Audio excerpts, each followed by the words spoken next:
اعوذ باللہ من الشیطان الرجیم بسم اللہ الرحمن الرحیم لا تجأروا اليوم انکم منا لا تنصرون قد كانت آیاتی تتلی علیکم فکنتم علی اعقابکم تنکصون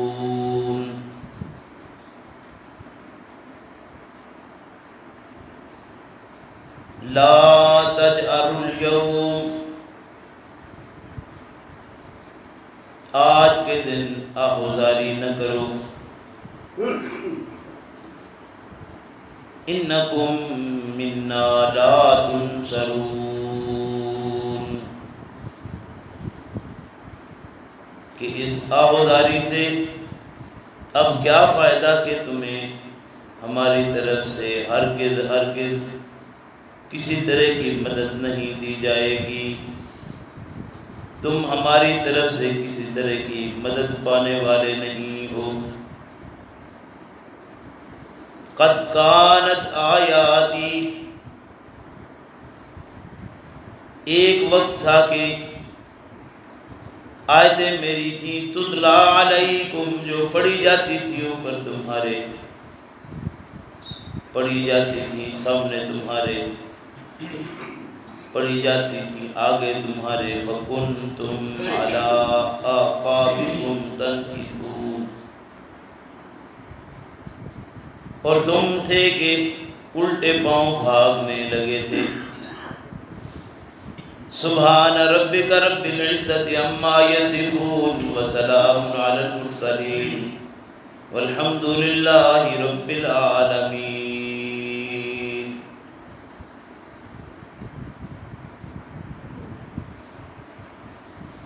محترم بزرگوں، بھائیوں، آج کے سبق میں 18واں پارہ کی سورہ المومنون سے 2 آیات کریمات 65 اور 66 آپ کے سامنے تلاوت کر کے ترجمہ کیا ہے۔ اللہ تبارک و تعالیٰ سے دعا ہے کہ اللہ ہم سب کو اپنی اس کتاب کو صحیح معنوں میں سمجھنے کی توفیق عطا فرمائے۔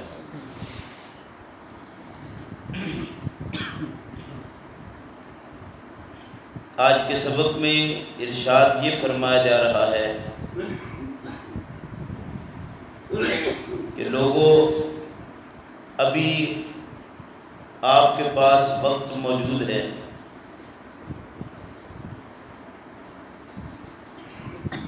اس وقت کے اندر اپنی اصلاح کے لیے اپنی توجہ کا مرکز اللہ کی کتاب بنا لیجیے۔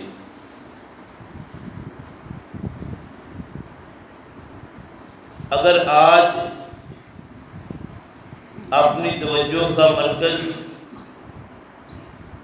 اللہ کی کتاب نہ بنایا تو آنے والے کل میں جب اس بات کا کنفرم ہو جائے گا کہ اب تم اس دنیا کو چھوڑ چھاڑ کر آ چکے ہو اور آج تمہیں اس دنیا میں کیے ہوئے کاموں کا بدلہ اور نتیجہ ملنا ہے،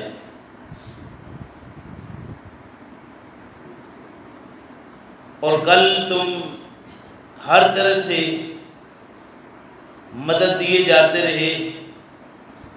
آج وہ دن آ گیا ہے کہ تمہیں کسی طرح کی کسی دوسری طرف سے کوئی کسی طرح کی مدد جو ہے وہ ملے گی نہیں۔ پیغمبر اسلام صلی اللہ علیہ وسلم نے اپنی لخت جگر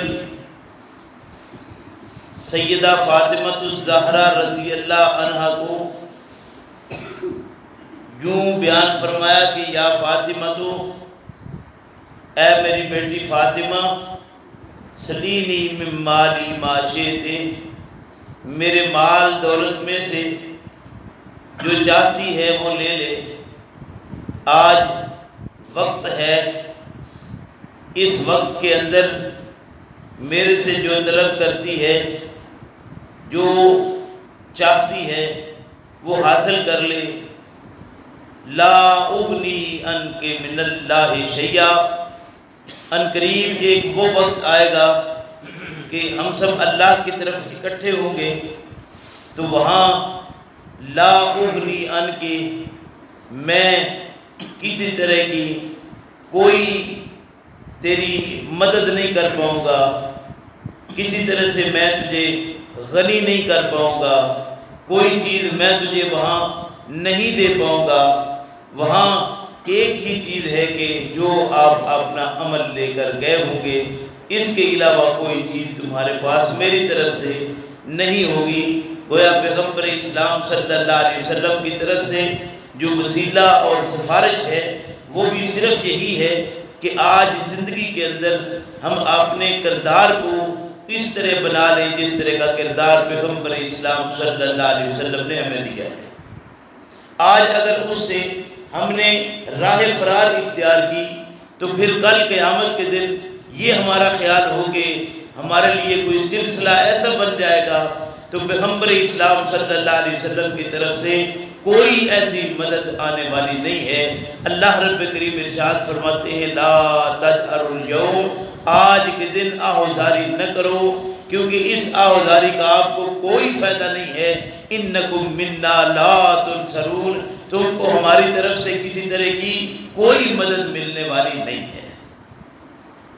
فرمایا کہ قد کانت لکم آیاتی، ایک وقت تھا کہ تمہاری طرف میری آیتیں پڑھی جاتی تھیں۔ قرآن کریم بار بار اس بات کی وضاحت کرتا ہے کہ سن رکھو اس بات کو، اس دھوکے میں نہ پڑے رہنا کہ کل قیامت کا دن ہوگا تو ہمارے لیے کوئی دوسرا سلسلہ بن جائے گا، کوئی سیکنڈ آپشن وہاں پر نہیں ہوگا، کسی طرح کی کوئی مدد وہاں پر آنے والی نہیں ہے، کسی طرح کی کوئی سفارش وہاں پر ہونے والی نہیں ہے، کسی طرح کی کوئی شفاعت ہونے والی نہیں ہے، بلکہ ہر طرح کی چیزیں منقطع ہو جائیں گی۔ اللہ کے پیغمبر صلی اللہ علیہ وسلم نے ارشاد فرمایا کہ یاد رکھو جب انسان مر جاتا ہے تو ہر مرے ہوئے انسان کا جو عمل کا سلسلہ ہے وہ منقطع ہو جاتا ہے، اور اللہ رب کریم کے ہاں جو پیش ہونے والی چیز ہے وہ تمہارا اپنا عمل ہے۔ اگر تم اپنا عمل لے کر گئے جو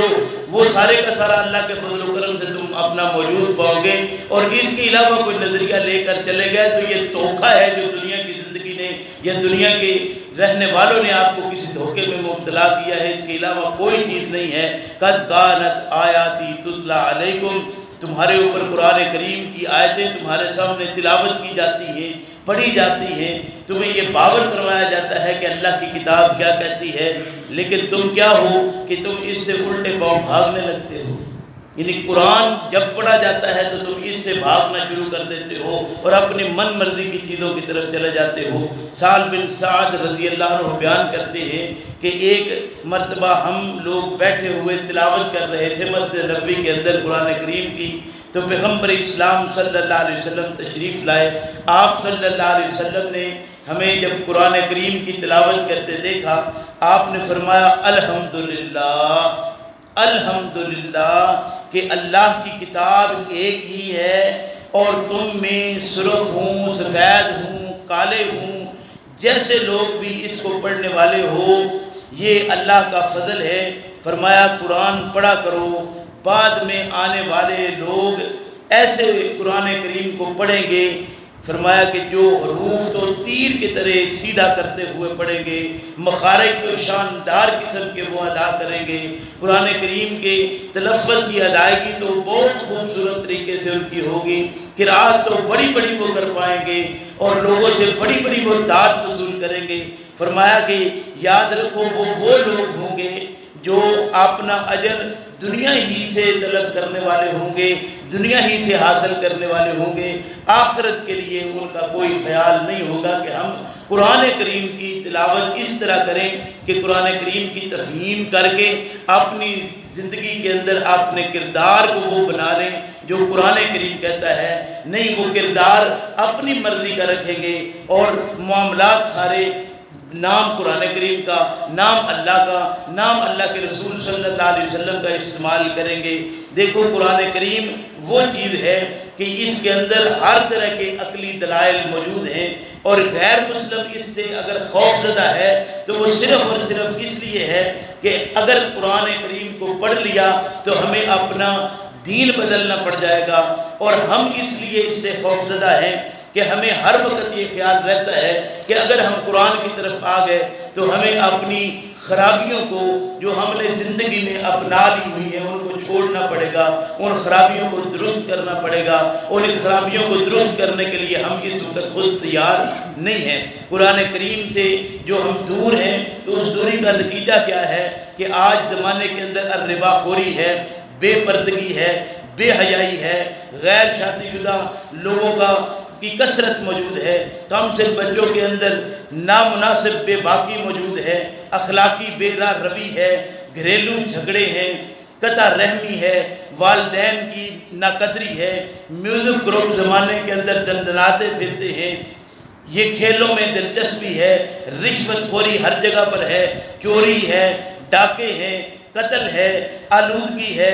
غیر صحت مندانہ ماحول ہے، اور یہ جتنے شادی بیاہ کے دیگر معاملات کے اندر ہمارے یہ رسومات ہیں، ان معاملات کے اندر ہم جو پھنسے ہوئے ہیں، یہ خواہ مخواہ کی جو فضول خرچیاں ہیں، یہ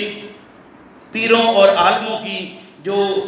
الٹی سیدھی رائیں دی ہوئی ہیں، ان کی طرف لوگوں کی اس طرح تعداد بڑھ رہی ہے دن بدن، جادو ٹونا عام چل رہا ہے، لوگ اس کی طرف کثرت سے جا رہے ہیں، لاقانونیت ہر جگہ پر ہے، بے انصافی ہر جگہ پر ہے، نئی نئی ایجادات ہیں، اور ان ایجادات سے اچھا ان کا استعمال کرنے کی بجائے ان کے منفی پہلو زیادہ طور پر استعمال کیے جا رہے ہیں، برداشت دن بدن ختم ہوتی چلی جا رہی ہے، ملاوٹ ہر چیز کے اندر ہے، وعدہ خلافی ہے، دھوکہ ہے، اور دیگر جتنے بے روی کے معاملات ہیں وہ سارے کے سارے قرآن سے دوری کا نتیجہ ہیں۔ اگر آج ہم اللہ کی کتاب کے نزدیک آ جائیں گے تو یقینی بات ہے کہ ہمارے یہ سارے معاملات جو زمانے کے اندر ہم دیکھ رہے ہیں ختم ہوں گے، اور ہم سیدھے راستے کی طرف گامزن ہوں گے۔ فرمایا قد کانت آیاتی تتلی علیکم،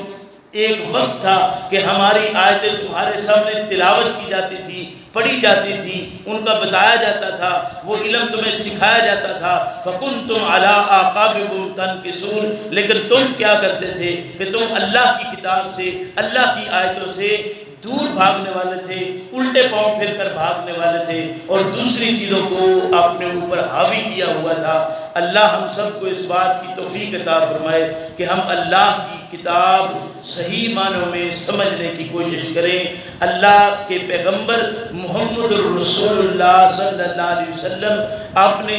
صحابہ میں جس چیز کو چھوڑ کر گئے ہیں وہ ایک اللہ کی کتاب ہے، اور دوسرا پیغمبر صلی اللہ علیہ وسلم کا طریقہ ہے جو لوگ کہتے ہیں۔ میں کہتا ہوں اللہ کے پیغمبر صلی اللہ علیہ وسلم کا جو طریقہ ہے وہ قرآن سے باہر کوئی ایک جملہ، ایک چیز ایسی نہیں ہے جو رسول اکرم صلی اللہ علیہ وسلم کی آپ کے کام میں، آپ کے کردار میں، آپ کے افعال میں پائی جائے، لیکن وہ کتاب اللہ کے خلاف ہو، وہ کتاب اللہ سے الٹ ہو، وہ کتاب اللہ کے علاوہ ہو۔ نہیں، پیغمبر اسلام صلی اللہ علیہ وسلم کا کردار، پیغمبر اسلام صلی اللہ علیہ وسلم کا اخلاق، پیغمبر اسلام صلی اللہ علیہ وسلم کے طور طریقے، زمانے کے اندر زندگی گزارنے کے سارے سلیقے اللہ کے پیغمبر صلی اللہ علیہ وسلم کے قرآن کریم کے اندر موجود ہیں۔ اللہ رب کریم نے ارشاد فرمایا وَإِنَّكَ لَعَلَىٰ خُلُقٍ عَظِيمٍ، اخلاق کے بلند ترین مرتبہ پر اگر کوئی شخصیت زمانے میں تھی تو وہ محمد الرسول اللہ صلی اللہ علیہ وسلم کی تھی۔ اللہ ہم سب کو اپنی اس کتاب کو صحیح معنوں میں سمجھ کر اپنی زندگیوں کو بدلنے کی توفیق عطا فرمائے۔ رب